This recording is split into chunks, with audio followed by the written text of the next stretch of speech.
Just Airbnb. Okay. So, yeah, that was a good one. I just know. Keep our market pretty strong still, you guys, your meeting. Kind of a touch saturated, but I think if you know how to run your Airbnb, you Stand out and then stand out from the other. Is it a cash buyer or conventional? or Conventional. Okay. That is fantastic. Yeah. Mhm. There's a company on my desk that you should grab real fast. If they're interested in Airbnb the house, called ilovevacations.com. And they stopped by to drop us off some coffee mugs. Sorry, guys, I already took them home. They fit perfect in the espresso maker, so I couldn't resist. But I kept the other stuff for you. And they're an Airbnb VRBO. Yeah, here in the valley. And I like the name. I love vacations. I'm like, Yeah. me too. Do, right? Yeah. I'll take it, because I'm not sure if they'll want to manage themselves, you know. I think that sounds torturous, like cleaning and all that stuff. Town, I think. Yeah. Plus, in Scottsdale, you have to have a person in town that can. get them Mhm. represented, So, Within like an hour. yeah, so you might as well hire somebody. To try and find your cleaners and being your person. Yeah. You should recommend it being. Hey, how are you? Are you in that group, that short term? I'm in so many short-term Arizona Facebook groups, but probably. It's a good one, learn a lot. Yeah. No, that's I- good news. for sure. Anybody else want to share about their weekend? I just did some like home shopping, moving, preparing, that kind of thing. Nice.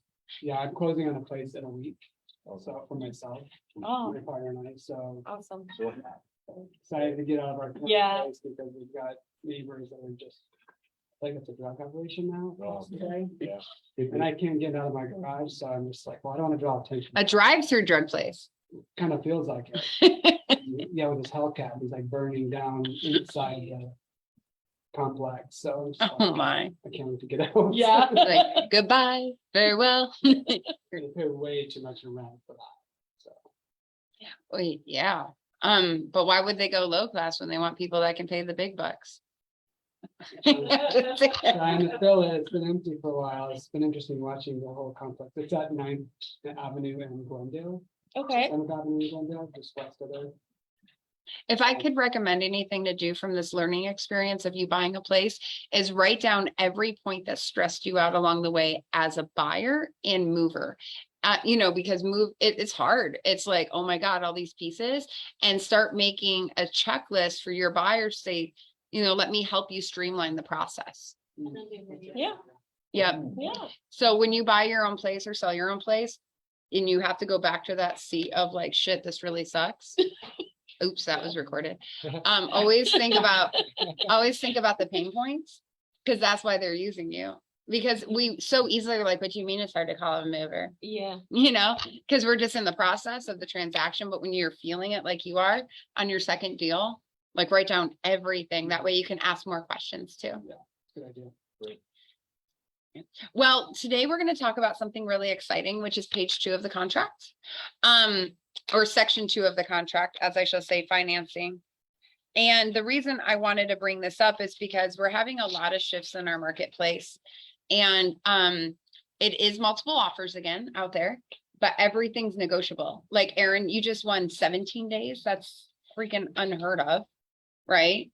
And you explained and you sucked up and you did all the right tactics probably. Yeah, you don't want us to get in for the first couple days, and my client's out of town for work and then have to fly in, so. Mhm. Those days, plus the normal 10 and 17, how do you do it? Plus you have 10 more beyond that. So you have 27. Yeah, 10. Well, you have your 17, then 5 and 5. Oh, yeah. Hey, Carla, are you hanging out with us today? Or if not, it's totally okay. You could just work. Yeah. We're doing that. So in the negotiable market, I've been hearing a lot of people winning concessions. Yeah. And that's fantastic. I mean, if anything, we need people to be able to win concessions, buying down rates, helping with closing costs. FHA, we all know, is up right now. I guarantee you, in my opinion, I can't guarantee this, but in my opinion, in 2024, we will see FHA prices go down a little bit. for loan limits because it's always based on the median from the year before. In 2022 was a little out of Mhm. control. Mhm. And now we're seeing that like stabilization occur. And so we'll probably see a little dip in FHA price points in Maricopa County, or it'll just remain the same. But with that being said, we have to know our limitations because a lot of people right now are writing offers with like really cool things for their buyers and making things work for both parties, like you just did. Whoop, whoop. But at the end of the day, the other thing we're seeing is people needing that money and understanding that there's a limit to how much a seller can contribute to buyer's costs. And can a buyer receive cash back at close of escrow? Well, actually, they can if it's a VA loan. And they can only receive up to the earnest money Okay. amount. So they can only receive back their own money. The VA can receive back their money.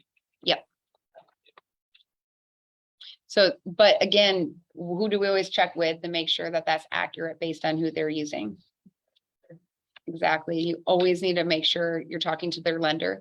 So when we're looking on page 1 of the contract, something to briefly go over is, now I understand the people in this room already get this, but we're going to just do the basics one more time. Okay. Lines 11 through 13 should add up at all times to be line 10. Agents I've been seeing out there, not writing down the new loan amount, or just write, they skip the down payment and they just write the loan amount, or they don't realize where the earnest money is going. So I'd love some feedback here. So we're just going to use an example. Let's say the house is $400,000. So the full purchase price is $400,000. Mhm. Let's say that the earnest money amount is $5,000. Can somebody share with me what you would put on the other section of earnest money there in that long line? What would you write there if this is applied towards the down payment? Yeah. I used to have this down. It's been so darn long. No, I know you have it down. Yeah. Oh my gosh. Yeah, I could recite that with that now. I'm forgetting. It's because I put you on the spot. I just gave you the answer though. Should be Yeah, applied just towards up the down to. payment. Yes, thank you. I just, that's like, To be applied towards the down payment. Yeah. No, Dave, that's what messed you up is I tricked you. I gave you the answer and you're like, you took the answer from me. To be applied towards the down payment. Yeah. People leave it blank, which is ambiguous. If the math doesn't add, right, everything becomes ambiguous. This is the one amount we cannot change as a buyer unilaterally. If you put $5,000 down there, they can't go, well, I decided to only put 3,000 in. Nope, not allowable. And if they go, well, I really want to deposit additional monies, tell them to wait. Tell them to wait, and we could always deposit the remaining balance after their due diligence with escrow, but just hold off. We don't want any ambiguity on what's up for debate when it comes to remedies of the contract, right? Yeah. If something doesn't work out. So yeah, line 11 should say to be applied towards down payment. I added a couple of things to that. And deposited upon acceptance. You don't need to add that, but I like where you're going. And the reason you don't need to add that is where in the in the contract, contract. but where is it in the contract? Mm. Let's see. Upon acceptance of this offer, the earnest money will be deposited. Yep, line 18. Yeah. Yep. So I like where your head is. And sometimes you do have those Yeah, clients who It's feel like, redundant, it doesn't, it's not necessary. Mhm. Okay. But if you have that client that you feel like is going to debate you, Dave, Mhm. I like your solution. Because when a client goes, well, I'll get to it when I get to it. Don't you love those kinds of, Mhm. like, I just hustled my tail off. I happened. won you the deal. That happened to me. I'll get to it when I get to it. I asked over and over, and I said, we are in breach of contract here. Yeah. You have to deposit this. We were like 3 weeks in, still no. Oh my no- God. No earnest money. And I'm like, guys, you have to deposit this. I will today. Did it, is that one that did not go No, through? it went through. Oh, thank God. Yeah. No, Yeah, and so when you have the person like that, they will read what you write more so than they'll read Mhm. what's pre-printed. Yeah. But when you give them a copy of this contract in the very beginning as a sample, it's not a bad idea on line 18 to highlight that with yellow marker to say, I just need you to know when this amount's due. And have like a little cheat sheet. Like they always talk about giving a client a blank one of these up front that says draft or confidential. But you know what this means to them? Nothing. Yeah, I have a sample that I sent, the sample, Joe home buyer, Sally home buyer.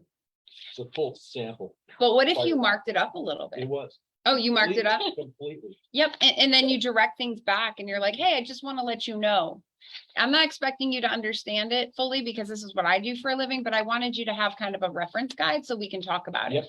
So then they're like, oh, I didn't realize. And it's not that they mean not to realize, it's the intent, right? Mhm. So since you have your calculators out, can someone tell me what 3.5% is of 400,000? I think it's 15 grand. 3, 4, 12. No, 14. 14 grand. 14. 14? All right, so then line 12 should be what? If the down payment's FHA 3.5 and that equals 14,000, what should the down payment amount on line 12 be? 14.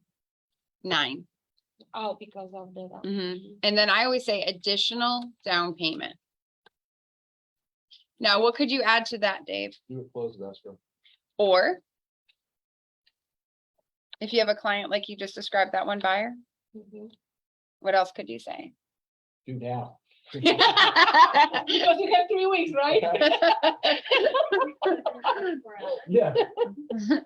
I like to say will be additional down payment deposited with escrow 3 days prior to COE. Oh, wow. Because that way we're not waiting to the last minute. Because when things wait to the last minute, have you ever had a delay because a wire didn't go through promptly? So those are just, hey, things to think about. So, deposited 3 days prior to COE. Do you want to come over here, Miranda, or do you want me to pass you your documents? Yes. Yes and yes. Yes and yes. Yeah, you just come on over, my friend. All right, so we have 14,000 going down. What does that leave us as our FHA loan? Yeah, 386. And so we're gonna say new FHA financing. Or you could just say new financing, or you could say mortgage. But the concept here, I used to say new FHA financing through in the company. Now I've kind of cut that off because what's changed in the world that allows the buyer the right to shop their loan? What entity allows the buyer to shop their loan? I'm not having my back to you.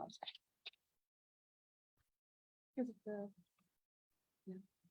Go for it. Just do it. I believe in you. You're usually 110% right. No, that's all about commission fixing and price fixing. No. CFPB, Consumer Financial Protection Bureau, states the buyer has 10 days to shop their loan, which coincides with the LSU, right? Because if you think about it, if I'm a buyer and I go under contract, I have 10 days to give a lender my intent to proceed. Based on the loan estimate they provide me, what cannot be ordered until the intent to proceed has been signed off on? Yes. So this can become an issue, right? Can I change my loan program unilaterally before I give that intent to proceed in the LSU? Yeah. As long as what? It doesn't mess up with the like appraisal waiver in the FHA. Kind of, yeah. Like you can't change it to a program that does not allow Yeah. what was written in the Yeah. contract. However, you can change from conventional to FHA unless written differently. If it's better for the buyer. And whatever program comes through on that LSU is what sticks. And that's why I wrote this week's article on it's really important to get that LSU acknowledged by the buyer, right? Because what are you going to go off and if they end up in loan denial? Your makeup looks so on point today. Thanks for sitting, Club. Sorry, my eyeliner did not slide that way today. And so that's something just to like keep in mind. So this is what we're gonna go off. We're gonna pretend we're doing an FHA deal when we look at section 2 of the contract, okay? Because FHA is a little more complicated than conventional. So let me ask you, how much is the maximum that can go in line 10, section 2J of the contract? What is the maximum amount that can go in section 2J of the contract? For FHA? Mhm. Oh. 3%? Okay, so you say 3%, 3%? you say 3%, 5%? Or is it 6%? 6, It's Yeah. 6% in it, yeah. 6% is the Okay. maximum. What is common? 3. But 6 is the maximum, and why you need to know that is 6% is $24,000. But it's only for FHA or? Conventional programs usually are maxed out as well at 6, Okay. sometimes 5, it depends on the down payment, Okay. and VA is maxed out at 6. Oh. What you need to remember is that no matter what, a seller cannot contribute to a buyer's down payment. So when you ask for seller contributions, they can only go towards closing costs. That money can be used for home warranty, it can be used for inspections, but remember, we can't get a refund unless it's VA. And that's only up to the earnest money amount. So if you ask for too much money, your buyer's mentality is they're gonna get money back. Yeah. But the reality is that money is going to be left on the table. Want to create a lender who can spend it all. Yeah. And how, what's a creative way to spend it all? Yeah, Yeah. and combine down rates and then buying home warranties or partial home warranties or getting the home inspector, like billing them and invoice to the buyer and being able to run that with escrow. How about HOA? HOA. Prepay HOA? maybe, and there's a lot of ways to use it. And what line allows you to do all those creative ways in the contract? On the contract. Mhm. I guess somebody had- Because I'm just gonna let you know, prior to 2015, we used to have to write an additional terms, a contrary to section that allowed the buyer the right to choose where their monies go. Additional clause, 36. I like that, but it's in section 2J. Oh, very simple. The seller concessions may be used for any Oh. buyer fee, cost, Oh. charge, or expenditure to the extent allowed by the buyer's lender. And this is why Aaron was like right on point with it. Depends on the lender and why you want to use a creative lender. Because some lenders will say, oh no, that's not allowable. What is an example of something that you might be charging as a professional that not all lenders fully understand? Where As a professional, like a retainer fee? Well, you would Okay. charge, a retainer fee would be upfront. Oh, okay. At closing, what would you be charged? Oh, they knew the difference in commissions, like the fire broker, sellers, thing to fire brokers. So you're charging 0.5% back. And so you're invoicing it as a buyer fee, a buyer representation fee. Please note FHA will not allow you to do that.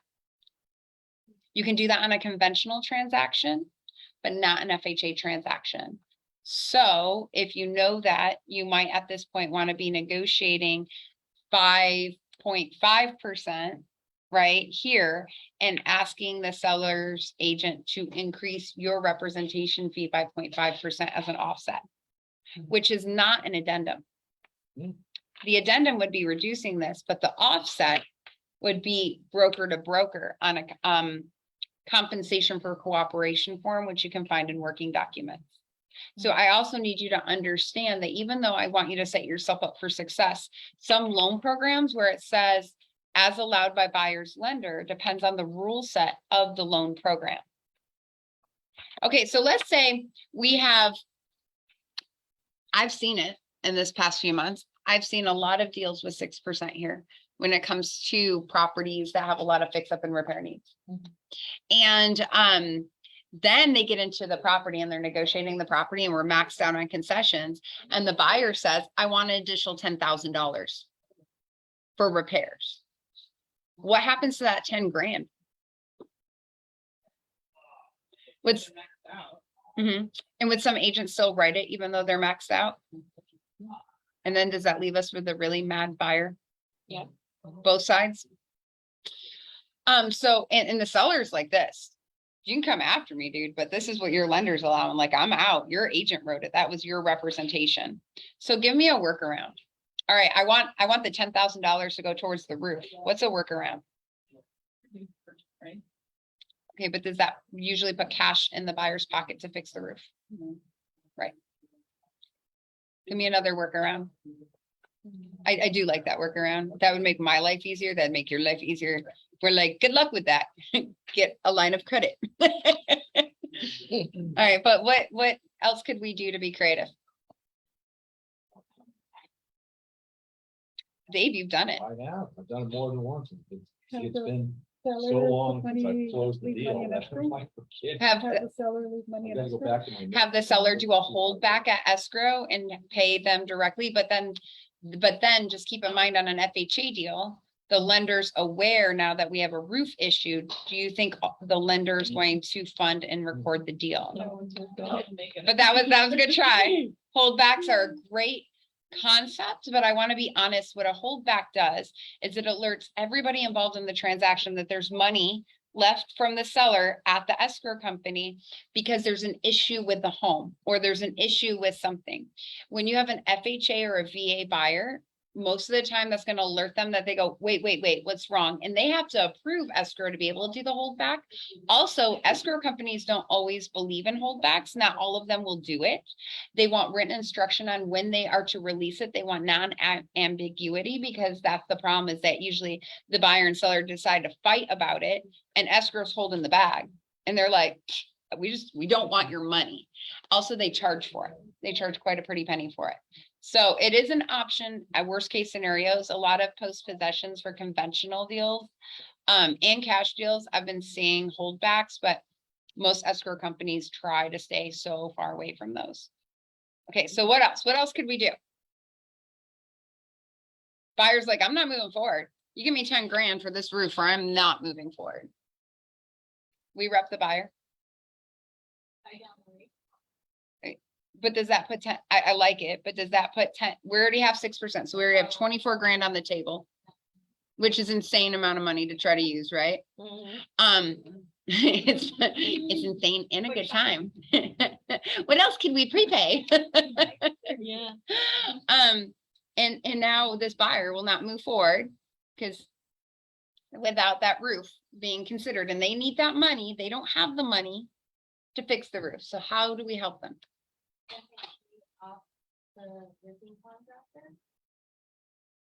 Who? At close of escrow. The seller, right? Yes. So that is exactly what you would do. You would say on the buyer's inspection notice, but please note this would not go on an addendum. This would go on the buyer's inspection notice. Seller agrees to pay an invoice up to $10,000 by contractor of buyer's choice at close of escrow. Buyer understands any additional needs of the property or additional costs will be incurred by the buyer, and the buyer is responsible to have the work completed. And I can email that out to you momentarily. Yeah. Okay, it flows so well. Aaron, I was somewhere. You can pick it up and I can I'll email it. I had it until we started talking. I know, you're just like, but what I'll do is I'll put it in the Facebook Messenger so everybody has it there. That's interesting. So on the Binzer, you could write that. And then if the seller agrees to it, the buyer finds the roofing company, and who does the invoice for that 10 grand need to be made out to? The seller. And do you as the buyer's agent provide it to escrow or do you provide it to the listing agent? I would say escrow, right? Yeah. No, you provide it to the listing agent. Oh, okay, because it's, I gotcha. Because the listing agent's Yeah. gonna send it and make sure they check it with their seller and send it to escrow because it's only going to be on the seller side of expenses. See, you red flag escrow and you put them in a really bad spot when we overstep because they're like, why is this coming from you? Does the escrow company ever receive the buyer's inspection notice in a mortgage transaction? Perfect world, no. No, because when they do, who do they have to give a copy to? Fill in. Right, all communications. I think I oopsie printed it out, actually. No, I did not. But it's in your contract and it's not in front of you, but in section 3D, it says, hang on, you don't have it in your thing. I'm just gonna read it to you. Escrow company shall send to all parties and brokers copies of all notices and communications directed to seller, buyer, and brokers. That also includes lending companies. So you have to make sure you have to think like, hey, how do I get this over? And maybe in that verbiage, we say, and seller agrees once received to send it into the escrow company, right? To deliver the invoice to the escrow company. And then when you're reviewing that settlement statement, what are you looking for on the seller side? The 10 grand, right? You're verifying that 10 grand is getting paid to that contractor. But the work is on the responsibility of the buyer. So let's talk worst case scenario here and why it was so important to put that, like basically hold harmless in there. Roofer gets paid. Roofer goes out of business tomorrow. It's on the buyer. Yeah, who gets the money? How do we get the money? Buyer now owns a home, picked out the roofing company. Exactly. That's why we need to stress to our buyers how important it is for them to research who they're going to use and not to rely on us. I can give you a few names, but it's up to you to research them. It is up for you to decide if they're reliable, not me, because tomorrow they might be gone. A great example that a lot of people can relate to is cars, right? So my husband, Jake, I don't know, something's wrong with me. Jake, I'm giving people titles. Jake and I went one time to this lifted truck place. Like he had this dream of getting this truck. And I was like way too pregnant to care to fight him on getting a truck. So I was like, yeah. And he was like, I found the truck. And it was at this place off Bell Road and like 75th Avenue. It's this company, this like lot has been 5,000 different things. Oh, no. Right. And we get there and he's like, I want this one. I'm like, but you said you wanted a Chevy and this is a Dodge. And he's like, but I want it. And I was like, oh, okay. And I was like, but you said, and then I started arguing because the little miss inside of me was like, we should probably argue with dad. And I was like, good idea. And so we're standing there arguing. I was like, can we sleep on it, babe? And the guy comes out and he seriously does this. I can only hold this price for you in this truck if you give me $500 cash right now. I'm like, Red flag. I'm like, something, I might be young and dense, but like something doesn't feel right. Yeah. And I looked at Jake, I said, babe, I just want to sleep on it. If it's not here, it's not here. It's not meant to be. Right. I'm not giving the dude $500. We gotta buy diapers next month. Right. So if it's here, it's meant to be. Next day, Jake goes, let's go down there. I want the truck. Whole place is wiped out. It's gone. Fully gone. If we had given him $500, we would have had nothing to show for it. Gotcha. That is the exact same thing our clients need to be aware of. And you can share that story all day long. I can't guarantee this, and this is the risk you're taking, and this is where the money's going. But there's no other way for me to get you that paid for. But you need to look at the reputation of the company. You need to trust your gut when you speak to these contractors, not me. Yeah, I gave my clients a couple of different roofers names. I think one of them was Shamrock. Mhm. I And- gave you Shamrock. Yeah, you did. And we ended up I used those guys twice and they were fantastic. Good. Great. But that's for the client to research, right? Because if we Yeah. tell them, oh, use this one, and then we set up the whole thing. Yeah, no, I didn't do that. I said, heard great things, but you need to do your due diligence and research this company. All in an email. 10 Yeah, times over. Recommendations, right. yeah. In writing. So that one is one that's been happening a lot lately, and I just want you to know, please get on the phone with me if the concepts come up. Let me help you. Even if you're like, I got me, if you want to double check things, I would love to just re-go over all of our options. Sometimes we're not fully maxed out though in concessions. So you ask for additional concessions and then you ask for the additional amount to be applied towards the roof. And with the same language, because if we can use more money, and of course you have to get on the phone with the lender, let's do that. But I will tell you, the most upset buyer is somebody who thinks they're getting money back, but figures out that they're leaving it on the table. And because their agent didn't understand to ask more questions. Also, you need to get on the phone with the lender too, because do our clients always understand what the lender's saying? They mean to, right? Like everyone means to get it. But we should be asking, is this the limitation? We've already asked for this much. How can we use if I get more money? How are we going to use it and make sure they understand how it would be used versus getting something paid for? Cool.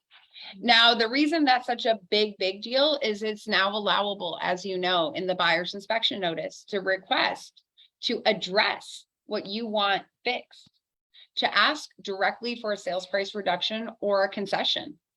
But you have to still list what was rejected on the property, what was notice of items disapproved.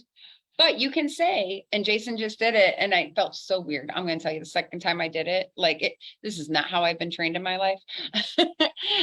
Is that you can say seller to credit buyer $10,000 due to the following items disapproved and list the items of disapproval. That's allowable. It never used.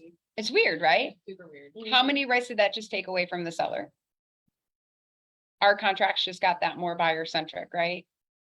Because now how many bait and switch concepts with this multiple offer market that we're back into is going to happen where I'm giving you 400, the house was 380, right? But because I know in the buyer's inspection notes, I'm going to ask for 20,000 more, which is not what you did, but bad people do this all the time.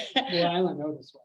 Couldn't put two deals after October or whenever that changed. Yeah. That's all I know. You're very I don't know lucky. the history that you guys have. Yeah, because what happens, right, is that they try to renegotiate. So did anybody ever have the intention of paying what they offered on the offer? No. And when people start picking up on this address concept and they start utilizing it in this way of how it's written, we're going to have more and more issues coming up and upset sellers. So we need to Yeah. prepare everybody. Yeah. One thing we could think about doing is writing that out of the contract if you represent a seller. A buyer will not request any concessions or sales price adjustments. They agree to only ask for repairs or replacements of items disapproved. Okay, you gotta email that one too. Yeah. Yeah. But do you think Great. that's a good solution Yeah. to protect our sellers again? Yeah. Yeah. So take away the right? All right, so let's say we represent the seller. We accepted this offer FHA.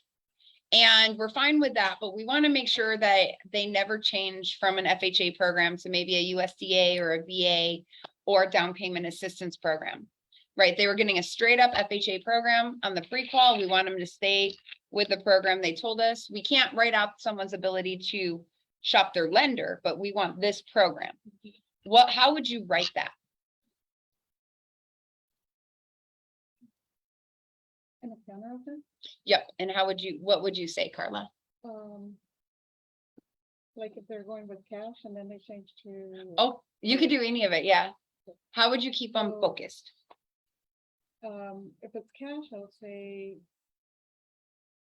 For the financing to stay as cash and not being able to finance it through a bank. That's a good idea. Now, I kind of went a different direction than we started with the question, but a lot of people write a cash offer and they don't fill out section 2. And then they go, I can still close on time. It won't cost the seller any more money. It won't harm our ability to close timely. I'm going to go conventional.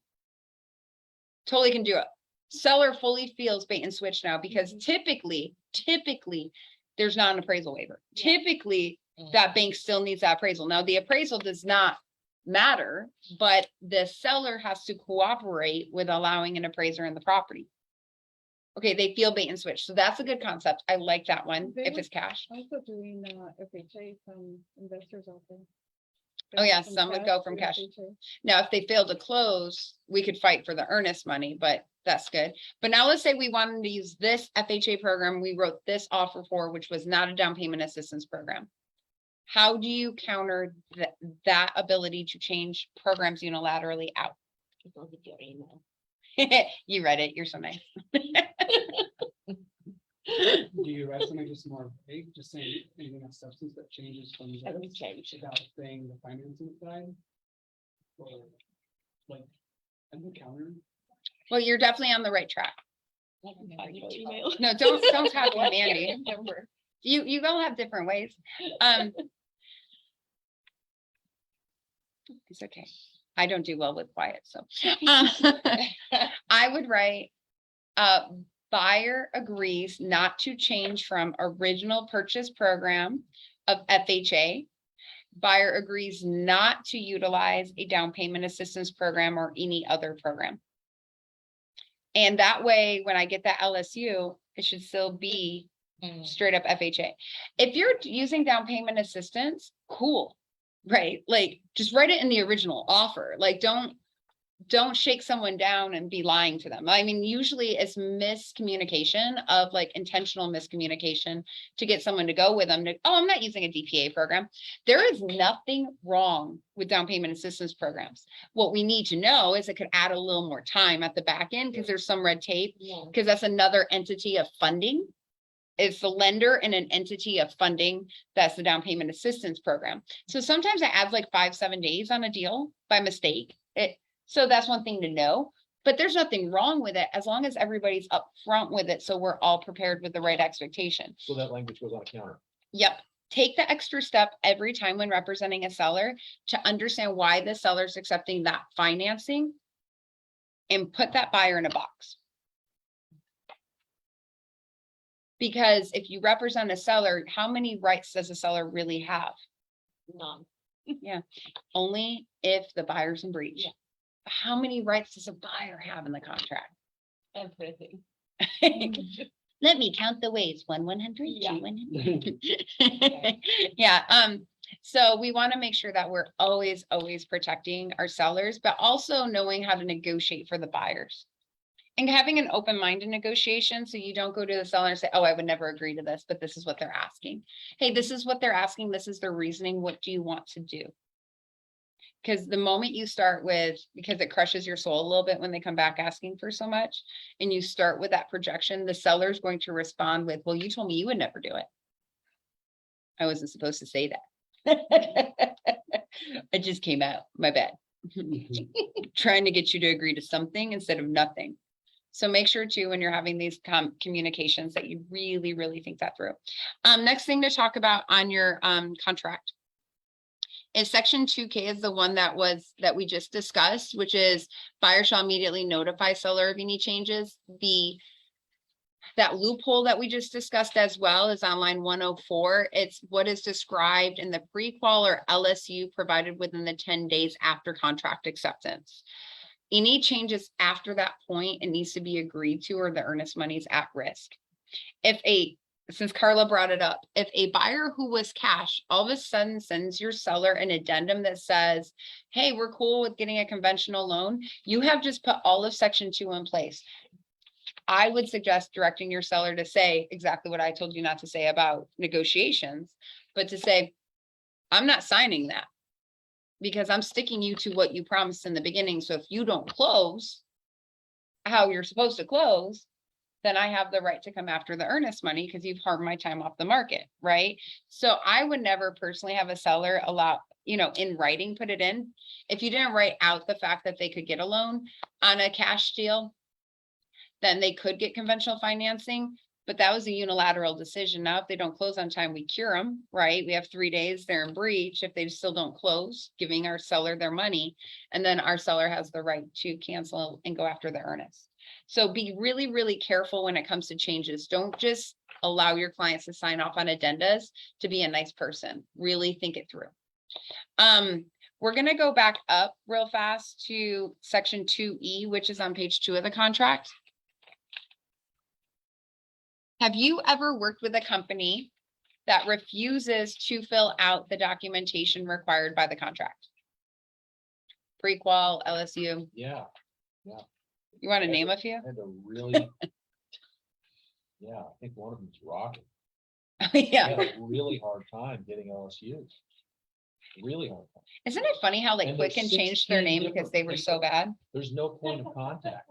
It just keeps getting shipped. Well, that person's gone. You're gonna have to talk to this person. And then I reach out to this person. Oh, no, this person isn't handling. You gotta reach out to this person. And I was getting pissed. Yeah, you get a little livid. Mhm. Whose responsibility is it to fill out the LSU? The buyer. Actually, not even the lender, it's the buyer. So if the lending company refuses to do it, which I'm glad you went to bat for your people, but I'd been like, you chose Rocket, this is all on you. Yeah. Yeah.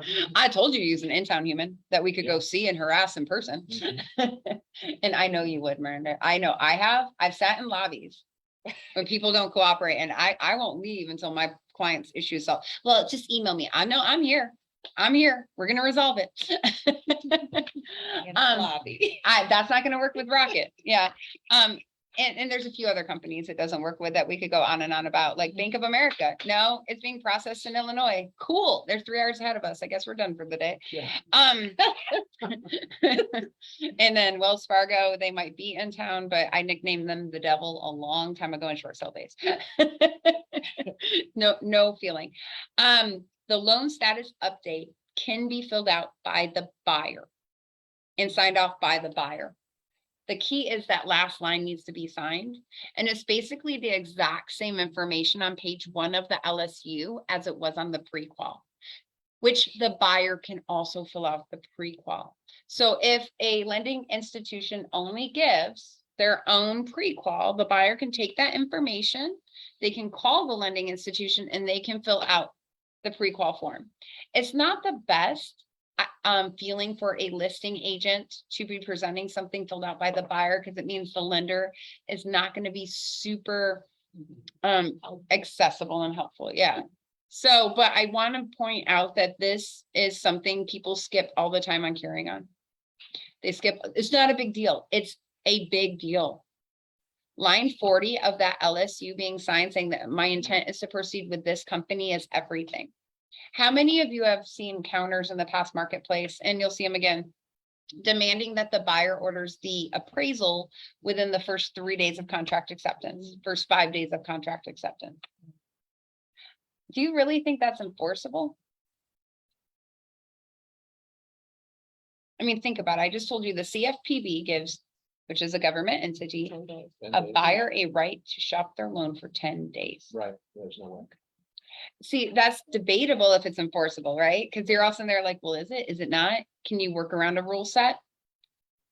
You would need to move up that they agree to lock in their lending program with the lender and give an intent to proceed within 3 days Mhm. of contract acceptance, immediately ordering the appraisal on a rush, no later than 5 days after. See, it's not enough to just demand the appraisal be ordered. Because that if that intent to proceed is not given, which is after they review the loan estimate from the lender, and the loan estimate cannot be done until there is a purchase contract, which completes the application. It usually takes 2 to 3 business days, because most lenders don't like to work on Sundays and Saturdays. Not the ones I work with. The ones I work with will answer my call, and I have their cell, and I will call them at 5 p.m. on a Sunday, just like people call me at 5 p.m. on a Sunday. And if you don't call me back, we're probably not going to work together in the future. But at the end of the day, we need to make sure these things are done properly, because is it enforceable if not written differently? And that's questionable. Right? Because if we start going down to RESPA rule sets and CFPB rule sets, and their job, the government's job is to protect the public. Their number one thing, as you can see, is always protecting a buyer, because the seller profits. And never, the person profiting is never protected like the person purchasing. So just think a little outside the box next time you're thinking about these concepts. All right, section 2, we kind of went over in a few ways. The other thing to bring to you guys is, again, on the top of financing. We discussed it last month or this past month with Michelle and Jim at the contract class, but if you represent a seller, I need you to always have in writing that you've given the option 3 days prior to close of escrow to cure the buyer for section 2B and 2C of the purchase contract. Why would that be? Why would we do that 3 days prior? Because even though your seller's been really, really kind up until this point, when they don't close on time because their loan docs aren't there, they're gonna get mad and they're gonna say, how do I cancel? And if you didn't line up their options of putting the buyer in breach, they can't.